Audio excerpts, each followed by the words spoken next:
दोस्तों नमस्कार। Study portal में आप सबका स्वागत है। मैं आपका साथी और गाइड डॉक्टर विजय। दोस्तों डीएसएसबी के लिए जो पॉलिटिकल साइंस का सिलेबस होता है पीजीटी में, उसकी आज हम बात करेंगे। अगर मैं वीडियो बनाने की बात करूं तो अभी जब हम वीडियो को बना रहे हैं तो अभी 2022 के अंदर डी ट्रिपल एस बी का सिर्फ कैलेंडर आया है। अगर वीडियो आप बाद में देखेंगे तो फॉर्म भी आ चुके होंगे, आप फॉर्म भर भी चुके होंगे, शायद एग्जाम भी हो चुका हो और हो सकता है आपको नौकरी करते भी कई साल हो जाएँ, क्योंकि वीडियो एक बार डल गई यूट्यूब पे तो वो आपकी मर्ज़ी आप कितना टाइम बाद उसको देख पाएँगे या देखेंगे।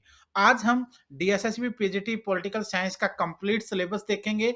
ये वो सिलेबस है जिसमें से पूरा पेपर आता है और बच्चों की जो समस्या होती है वो यही होती है कि सर हमें टॉपिक बता दो, हमें सिलेबस बता दो, हम तैयारी करके सिलेक्शन तो ले ही लेंगे। तो आइए बात करते हैं पॉलिटिकल साइंस या राजनीतिक विज्ञान का पीजीटी डीएसएसबी के सिलेबस के बारे में। शुरू करने से पहले बता दूं, ये हमारा व्हाट्सएप पर कॉलिंग नंबर है और हम ऑल ओवर इंडिया के अंदर इस तरीके की बुकलेट का पूरा सेट आपको कोरियर से भेजते हैं, जिसमें पेपर 1 प्लस पेपर 2 पूरे का पूरा सेट होता है। पेपर 1 में आपका Hindi, English, reasoning, math, GK वगैरह होता है और पेपर 2 में आपका कंप्लीट पॉलिटिकल साइंस होता है। हिंदी मीडियम चाहिए, इंग्लिश मीडियम चाहिए, दोनों अवेलेबल हैं। फटाफट इस नंबर पर कॉल करके या व्हाट्सएप पर बात करके ऑर्डर कर लीजिए। कोरियर से आपको घर पर मिल जाएगा और सारी क्लासेस तो हम चैनल पर ले रहे हैं, प्रैक्टिस हम आपकी करवा ही रहे हैं, तो फिर सिलेक्शन में क्या कमी है। आप इस नंबर पर अपना नाम, अपने सिटी का नाम, एग्जाम और सब्जेक्ट ये सेंड कर दीजिए ताकि व्हाट्सएप पे आपके नंबर को सेव कर लें और एक-एक जानकारी आपको व्हाट्सएप के थ्रू कब पेपर होगा, कब क्या होगा, कब हमारी क्लासेस होती हैं, कब हम टेस्ट डिस्कस करते हैं, लाइव कब मिलेंगे, हर प्रकार की जानकारी आपको मिलती रहे। तो आइए शुरू करते हैं। सबसे पहले अगर चैप्टर की बात करें पीजीटी पॉलिटिकल साइंस का, वो होता है meaning of political science, scope, definition, concept and values. ये हिंदी और इंग्लिश वाले आप एडजस्ट करने की कोशिश करना। मैं हिंदी और इंग्लिश दोनों में मीनिंग बता दूंगा, लेकिन कुछ बच्चे बाद में भी कमेंट करते पाएंगे हिंदी बताओ, हिंदी बताओ। अरे भाई पीजीटी की तैयारी कर रहे हो, अगर इतना भी इंग्लिश को हिंदी बना नहीं सकते या फिर सुनकर समझ नहीं सकते तो फिर कहां क्या करोगे, आगे जाकर बच्चों को पढ़ाना भी तो है ना। तो मीनिंग ऑफ पॉलिटिकल साइंस यानी पॉलिटिकल साइंस राजनीति विज्ञान का मीनिंग क्या होता है, उसका स्कोप क्या है, उसकी डेफिनेशंस क्या होती हैं, उसके कंसेप्ट क्या रहेंगे और आधुनिक दौर में 21वीं सदी में उसकी वैल्यूज क्या है। ये एक पूरा वाइडर पिक्चर के ऊपर पूरा चैप्टर है जिसको आप लोगों ने 4 हिस्सों में बांटा है। पहले में इसके मीनिंग्स आएंगे, फिर इसके डेफिनेशंस होंगी, फिर इसके स्कोप्स होंगे, फिर इसके कंसेप्ट होंगे और फिर इसकी वैल्यूज का कंक्लूजन होगा। तो ये एक आपका पहला चैप्टर है, इसको आप लोग भाग 1 भी मान सकते हैं। ये लगभग 20 चैप्टर आपको मैं यहां बता रहा हूं। मैं कोशिश करूंगा कि 100 तो चलो मैं नहीं बोलता हूं, लेकिन मैं कोशिश करूंगा कि 95% तक सिलेबस आपका यहां कवर हो जाए और उसमें से अगर आप अच्छी तैयारी करेंगे तो मैं कोशिश करूंगा कि आपको जितने ज्यादा नंबर हो सके वो इस पोर्शन से मैं सब्जेक्ट वाले से दिलवा पाऊं। तो पहला क्वेश्चन जो टॉपिक आपका वो आपका ये रहेगा। दूसरे टॉपिक की अगर बात करें, दूसरा है पॉलिटिकल थ्योरीज। जितनी भी पॉलिटिकल थ्योरीज हैं, क्योंकि ये थ्योरीज वाले चैप्टर से होता है, थ्योरीज वाले बुकलेट से होता है जो आपका मास्टर डिग्री में होता है। तो पॉलिटिकल क्योंकि मैं आप लोगों ज्यादातर बच्चे जानते ही हैं, क्लासेज मेरे लेते हैं यूपीएससी वगैरह की, और मैंने भी पीजीटी पॉलिटिकल साइंस से ही मैंने पीजी किया, एमफिल किया, जेआरएफ नेट और पीएचडी डीयू से मैंने इसी में किया था और मेरा आईएएस में भी मेंस में मेरा पॉलिटिकल साइंस ही रहा है। तो इसलिए हिस्ट्री और पॉलिटिकल साइंस पे मैं कोशिश करता हूं कि ज्यादा से ज्यादा आप लोगों को मटेरियल दिया जाए। तो पॉलिटिकल थ्योरीज जो है वो आपका चैप्टर नंबर 2 होगा। इसमें सभी थ्योरीज होंगे, नेशनल और इंटरनेशनल सभी थ्योरीज होंगी, जिनके बारे में मैंने नोट्स में भी डिस्कस किया है। उसके बाद अगर बात करें तीसरा चैप्टर, वो है आईपीएस का, Indian political system. Indian political system एक यूनिट है और इस इंडियन पॉलिटिकल सिस्टम में काफी सारे चैप्टर आ जाएंगे। जैसे कि जिन बच्चों ने मास्टर डिग्री रेगुलर किया हो या प्राइवेट किया हो, कॉस्मेटिक्स किया हो, आपको आईपीएस का एक अलग सब्जेक्ट होता है, एक पेपर होता है और उसमें से आपका इंडियन पॉलिटिकल सिस्टम के चैप्टर होंगे। इसमें क्या क्या होगा, जैसे number 1 Indian constitution, it's background, sources and changing in it, यानी भारतीय संविधान, इसका बैकग्राउंड क्या रहा है, इसके स्रोत क्या रहे हैं, सोर्सेज क्या रहे हैं और इसमें क्या क्या चेंजिंग अब तक बन चुके हैं। यानी भारतीय संविधान, बैकग्राउंड, सोर्सेज, चेंजिंग, अमेंडमेंट्स, ये कंप्लीट आर्टिकल्स, भाग, शेड्यूल्स, अनुच्छेद, जिसको कंप्लीट रूप से आप देखेंगे तो ये एक चैप्टर होगा। और ये चैप्टर मैंने लगभग एक सवा घंटे का चैप्टर मैंने बना के अपलोड कर रखा है। इस वीडियो के डिस्क्रिप्शन में मैं लिंक भी दे दूंगा उसका, प्लीज उसको देखिए। ये मेरा दावा है कि अगर उस लेक्चर को आप देख लेंगे ना, तो इंडियन पॉलिटिकल सिस्टम के अंदर जो कॉन्स्टिट्यूशन का पार्ट है, इससे कोई क्वेश्चन आपका नहीं बचेगा। और ये भी गारंटी है कि पॉलिटिकल साइंस के अंदर कॉन्स्टिट्यूशन के टॉपिक से क्वेश्चन ना आए, ये कभी हो नहीं सकता और न कभी हुआ है। तो पहला चैप्टर आपका आईपीएस में मान लीजिए, वैसे चौथा मान लीजिए, तो ये आपका कॉन्स्टिट्यूशन सिस्टम रहेगा। इसमें कंप्लीट होगा पूरे का पूरा कॉन्स्टिट्यूशन। उसके बाद 5वें नंबर पर बात करेंगे तो इंडियन पार्लियामेंट होगा। पार्लियामेंट के भाग, पार्लियामेंट के अंग, पार्लियामेंट की committees, houses, formations and powers, ये सब कुछ आपका पार्लियामेंट में रहेगा। सबसे पहले पार्लियामेंट के बारे में, उसके भाग कितने होते हैं, उसके अंग कितने होते हैं, उसकी कमेटियां कौन सी होती हैं, हाउसेज के जितने भी, चाहे राज्यसभा हो, चाहे लोकसभा हो, चाहे लोअर हाउस हो, चाहे अपर हाउस हो, चाहे इसको परमानेंट बोले, चाहे इसको टेम्पररी बोले, चाहे इसको ऊपर वाला सदन बोले, चाहे नीचे वाला, इसके काम करने के तरीके क्या होते हैं, इसके नॉर्म्स क्या होते हैं, इनकी पावर्स क्या होती हैं, इनके मतलब जितने भी पूरा वाइडर पिक्चर पे आपको पार्लियामेंट मिलेगा वो होगा। इसकी वीडियो भी मैंने अपलोड कर दी है, वो भी मैं आपको दिखा दूंगा और नए सिरे से भी मैं सबके साथ डिस्कस करूंगा। तो ये पार्लियामेंट जो सिस्टम है आपका इंडिया का, हमने कहां से लिया, हमने इंग्लैंड के संविधान से लिया, वहां पर कॉमन हाउस था, हमने लोकसभा बना दिया, वहां पर लॉर्ड हाउस था, हमें राज्यसभा बना दिया, किसका कार्यकाल कितना, किसके सदस्य कितने, कब तक कार्यकाल रहेगा, क्या पावर्स होती हैं, किसका अध्यक्ष चेयरमैन होता है, किसका स्पीकर होता है, किसकी कौन सी कमेटियां होती हैं, किस कमेटी में किसके कितने मेंबर्स होते हैं, ये तमाम चीजें जो है आप लोगों को यहाँ पर डिस्कस करनी होती हैं। और खासकर पार्लियामेंट की जिम्मेदारियां, आप सोच सकते हो इंडिया के अंदर पूरे का पूरा सिस्टम इसी के आधार पर चलता है। तो ये 5वां चैप्टर है। छठे चैप्टर की बात करेंगे लेजिस्लेचर। लेजिस्लेचर होगा आपका, स्टेट गवर्नमेंट होगा और it's role in modern Ira.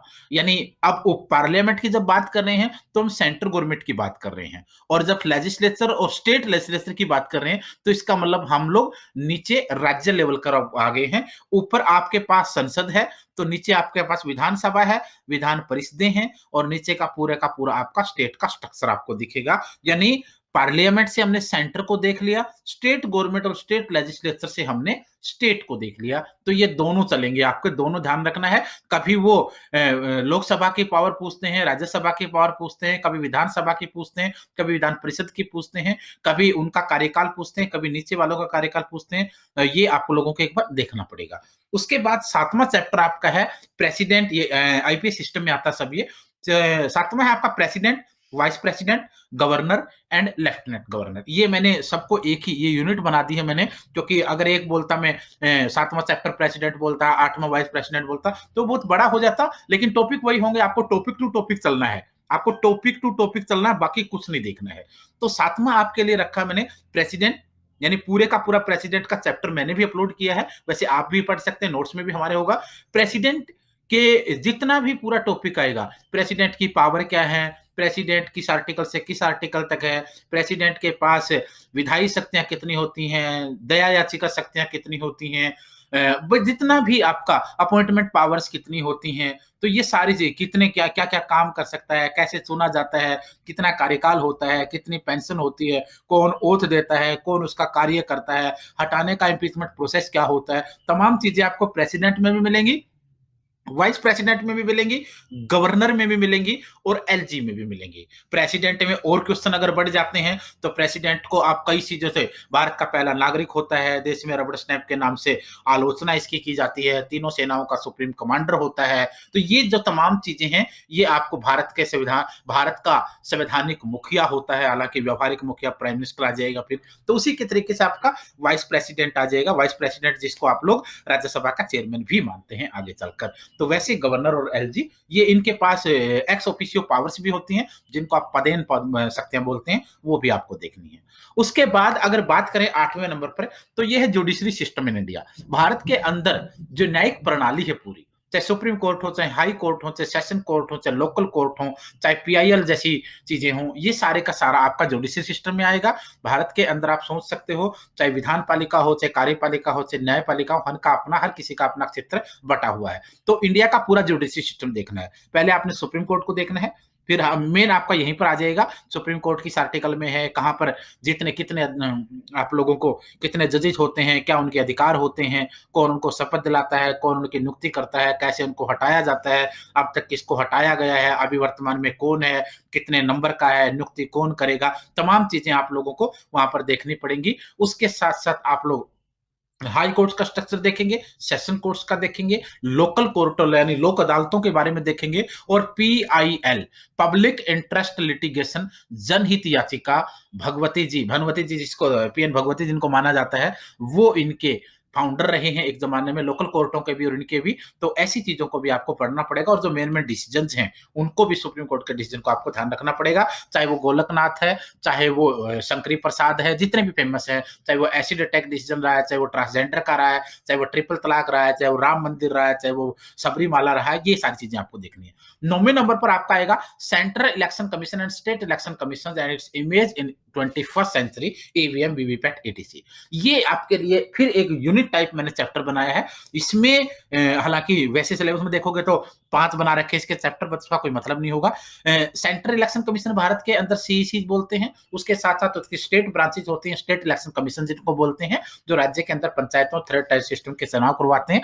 तो ये इलेक्शन कमीशन रहेगा, इसमें ईवीएम के बारे में होगा, और जो वीवीपैट की प्रणाली आपके लिए रही है श्योरिटी के लिए, उसके बारे में 21वीं सदी में इलेक्शन कमीशन पर बहुत सारे आरोप लगे हैं, और इलेक्शन कमीशन हर आरोप से दूध की तरह सफेद होकर निकला है। ये सारी चीजें आपको यहां पर एक बार अपने आईक्यू से देखनी पड़ेंगी। आप सोच सकते हो ईवीएम की वजह से इलेक्शन कमीशन के ऊपर बहुत सी कालिक पोतने की कोशिश अलग अलग राजनीतिक पार्टियों ने अपने स्वार्थ के लिए की है, लेकिन इलेक्शन कमीशन इंडिया में, एक चीज मैं बता दूं, इंडिया में अगर डेमोक्रेसी को सक्सेस करने वाला कोई है तो वो इलेक्शन कमीशन है, इसके अलावा कुछ नहीं है। बाकी सबने डेमोक्रेसी को कुछ हद तक नुकसान करने की कोशिश की है सभी स्तंभों ने, लेकिन इलेक्शन कमीशन ऐसा है जिसने इंडिया के अंदर डेमोक्रेसी को लगभग सक्सेस कर दिया है।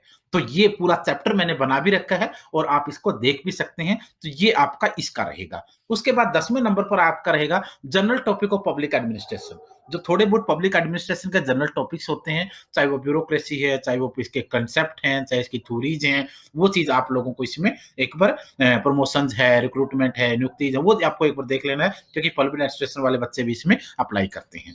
उसके बाद 11वें नंबर पर है Indian and international political thinkers and their thoughts. ये मैंने शुरू में आपको बताया था थ्योरी वाला चैप्टर, उसी को आप आगे कैरी फॉरवर्ड करेंगे। और ये पॉलिटिकल थिंकर जितने भी हैं, चाहे वो इंडिया के हैं, चाहे वो इंटरनेशनल हैं, होब्स है, जॉन है, लोक है, रूसो है, भारत के कौटिल्य जैसे लोग हैं, मिल है, मतलब बहुत सी चीजें आपको यहाँ पर लोहिया से लेकर के बहुत सारे चैप्टर्स को आपको देखना पड़ेगा। तो ये पॉलिटिकल थिंकर एंड उसके थॉट्स रहेंगे।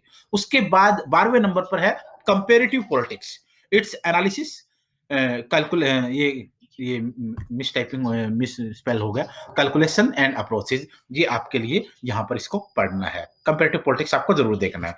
Indian constitution bodies, Indian constitution bodies के अंदर आप लोगों को जितनी भी कॉन्स्टिट्यूशन बॉडीज हैं भारत की, वो आपको देखनी है, और फिर ऑटोनोमस एंड एडवाइजरी बॉडीज, संवैधानिक और गैर संवैधानिक जितनी भी बॉडीज होती हैं, चाहे वो योजना आयोग है जिसको नीति आयोग बना दिया गया, चाहे भारत के अंदर आप लोग एनडीसी है, राष्ट्रीय एकता मिशन है, उसके साथ सीबीसी है, सीआईसी है, सीएससी है, सीईसी है, सीएजी कैग है, अटॉर्नी जनरल है, इसके साथ महिला आयोग है, अनुसूचित आयोग है, जनजाति आयोग है, तमाम जितनी भी संवैधानिक और गैर संवैधानिक संस्थाएं हैं, उनके बारे में भी आपको एक बार चैप्टर, आप लोग सीबीआई जैसी संस्थाएं हैं, सीबीसी जैसी संस्थाएं हैं, ईडी जैसी संस्थाएं हैं, जिनके ऊपर आजकल सबसे पहले आरोप लगता है, तो ये मशीनरी के ऊपर काम करने का, तो ये भी आपको छोटे छोटे चैप्टर्स हैं, ज्यादातर मैंने कवर कर रखे हैं, बट मैं कर भी दूंगा, आप अगर दोबारा बोलेंगे तो कोई दिक्कत नहीं है।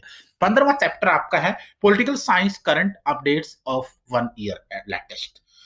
ये एक दो मिसस्पेल हो गया क्योंकि मैंने पीपीटी भी बनाया था जल्दबाजी में।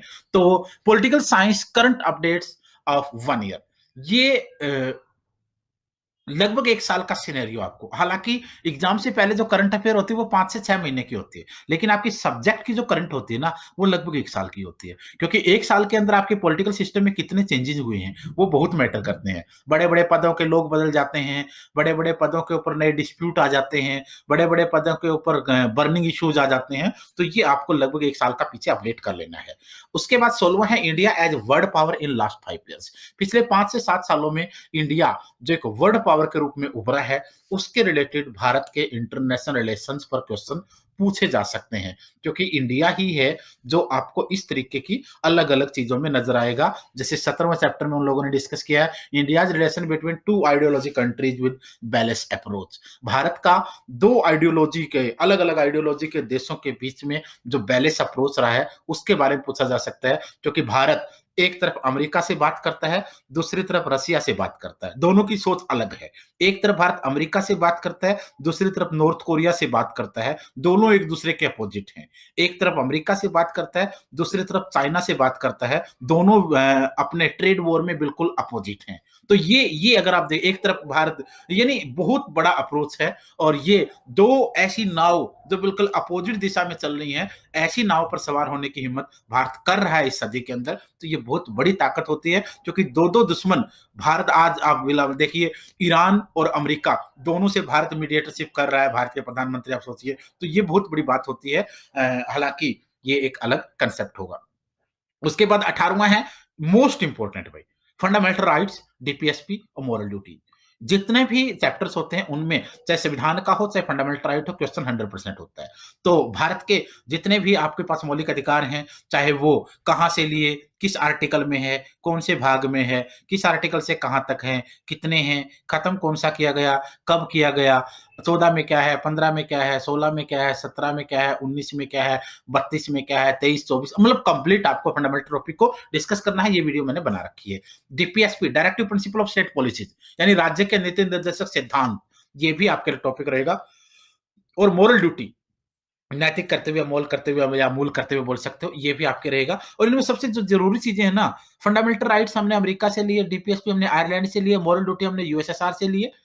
फंडामेंटल राइट 3 भाग में है, डीपीएसपी 4 में है, मोरल ड्यूटी 4 ए में है। फंडामेंटल राइट 12 से 35 है, डीपीएसपी 36 से 51 है, मोरल ड्यूटी 51 है। ये आपको सीरीज बनानी है। ये सीरीज आपको बनानी है और इसी तरीके से आप इसको आराम से इजीली कवर कर जाओगे, कोई दिक्कत नहीं है। उसके बाद 19वां local government, Panchayati Raj with backgrounds to 3 tier approach. Local government स्थानीय सरकारें जिसको स्वशासन बोलते हैं आप लोग, पंचायती राज बलवंत राय मेहता की कमेटी के द्वारा शुरुआत 2 अक्टूबर 1959 को राजस्थान के नागौर से शुरू लॉन्चिंग हुई और भारतीय संविधान के अंदर 1992 में 73वां 74वां संविधान संशोधन करके एक में ग्राम पंचायतों को, दूसरी में विधान आपके नगर पालिका, नगर निगम, नगर परिषदों को भारतीय संविधान में दर्जा दिया गया। 11वीं और 12वीं अनुसूची जोड़ी गई। 243 आर्टिकल के अंदर आगे अप्रोच बढ़ा देगी 243 ए से लेकर के आगे जेड जी तक। तो ये पूरा आपको देखना पड़ेगा कौन सी कमेटियां बनी, क्या क्या होता है, नगर पालिका क्या है, नगर परिषद क्या है, नगर निगम क्या होती है, पंचायती राज में ब्लॉक कमेटी क्या है, डिस्ट्रिक्ट काउंसिल क्या है, पंचायत क्या है, ग्राम सभा क्या है, वोटर्स की क्या पावर है, कितने प्रकार के राइट होते हैं, चुनाव कौन करवाता है, कानून कौन बनाता है, डिस्प्यूट्स क्या रहेंगे, कार्यकाल क्या होगा, ये तमाम चीजें मैंने बिल्कुल एक एक चीज को हाईलाइट आपको अपने शब्दों से कर दिया है। अब इसके बावजूद भी आप सोचेंगे कि इसमें क्या पढ़ूं, तो फिर मुझे लगता है वो काफी ओवरडोज हो जाएगा। तो ये चीजें मैंने जो लिखा है वो लिमिटेड शब्दों में लिखा है, लेकिन जो मैं बता रहा हूँ क्या-क्या पूछा जा सकता है, उससे आप लोगों को आइडिया लग जाएगा और ये मेरी गारंटी है। अगर इस 200 नंबर के पोर्शन में बताए गए सिलेबस के अकॉर्डिंग रहोगे ना, तो मैं 150 प्लस ले जाने की हिम्मत रखता हूँ, ये मेरी गारंटी है। क्योंकि जब मैंने एमफिल के एमए के बाद जब मैंने नेट और जेआरएफ किया, तब भी मेरी कोशिश यही थी। यूपीएससी वाले बच्चों को, पीसीएस वाले बच्चों को जब करवाता हूँ, तब भी यही कोशिश होती है और यूजीसी नेट से लेकर के हर जगह मैं कोशिश करता हूँ कि ज़्यादा से ज़्यादा चीज़ों को पकड़ में आ जाए। उसके बाद आप लोग ऑटोमैटिकली आंसर ले लोगे। 20वां है दोस्तों, बहुत इंपॉर्टेंट है, all Indian burning issue H Ram मंदिर, सीडब्ल्यू, एनपीआर, एनआरसी, ट्रिपल तलाक, सबरी टेम्पल और इसके साथ साथ दूसरे बाकी जो होते हैं इनको बैलेंस स्ट्रेटजी से आपने पढ़ना है। इनके फैक्ट देखने हैं, इमोशनल नहीं होना है। आप इसके खिलाफ हैं या नहीं है वो नहीं देखना है। आपके हक में है या नहीं है ये नहीं देखना है। आपको अच्छा लगता है, बुरा लग रहा है ये नहीं देखना है। अभी होना चाहिए था, नहीं होना चाहिए ये आपको नहीं देखना है। आपने इसके फैक्ट देखने हैं। आपने इसके इंडिया में फैक्ट देखने हैं। इसके रूल्स, रेगुलेशंस, एक्ट, फैक्ट, बस दैट्स ऑल। यहाँ पर इमोशनल नहीं है। यहाँ पर चीजें आपको पढ़नी पड़ेंगी क्योंकि हम जो चीजें हमारे साथ हो रही हैं, हमारे आसपास चल रही हैं, उनको आपको पॉलिटिकल डायमेंशंस में देखना पड़ेगा। ये आपका यहाँ वाला चैप्टर रहेगा। तो ये तमाम वो चीजें थी भाई जो मैंने कोशिश की थी कि मैं आप लोगों को इनके बारे में बताऊंगा। I try to mention all things in simple and open way. मैंने कोशिश की है कि सभी चीजों को सिंपल और ओपन वे में आपके सामने रखा जाए। I will try to upload all videos on channel as soon as possible. मैं कोशिश करूंगा सभी वीडियोज को चैनल पे जल्दी अपलोड कर दिया जाए क्योंकि आप लोगों को तैयारी करने का उसमें अच्छा मौका भी मिलेगा। और फिर वही बात कहूंगा कि अगर आप लोग तैयारी स्टडी मटेरियल ऑर्डर करना चाहते हैं तो बिल्कुल शौक से कीजिए। पूरे भारत में आप लोगों को भेजा जाता है, चाहे आपको किसी भी इंडिया के किसी स्टेट में हो। जिस दिन आप एड्रेस भेजकर या ऑर्डर करेंगे, यानी कहने का मतलब है उसी दिन आपको ये भेज दिया जाएगा और स्लिप मिल जाएगा शाम तक और 1-2 दिन के अंदर आपको डिलीवर हो जाता है। That's all. और अगर आप डीएसएसबी की तैयारी कर रहे हैं, जीएसएसबी उसके साथ नाम, फिर पॉलिटिकल साइंस और उसके साथ सीटी लिख करके आप मुझे इस नंबर पर व्हाट्सएप कर सकते हैं। जितनी भी जानकारी होंगी मैं आपको सेंड करवाता रहूंगा। कोशिश रहेगी ज्यादातर वीडियोस अपलोड कर दी जाए। आज के लिए इतना ही था। वीडियो कैसी लगी कमेंट करके प्लीज जरूर बताएं क्योंकि कहीं भी कोई भी आपको ये इस तरीके की एक एक बारीकी वाली चीजें नहीं बताएगा, ये मेरा दावा है। क्योंकि मैं चाहता हूं कि कम से कम आप लोग सिलेक्शन तक पहुंचो तो, और उसके साथ तमाम वीडियोस आपके लिए मैंने अपलोड कर ही रखी हैं। उसके लिए आप लोग देखते रहिए। धन्यवाद। आज के लिए इतना।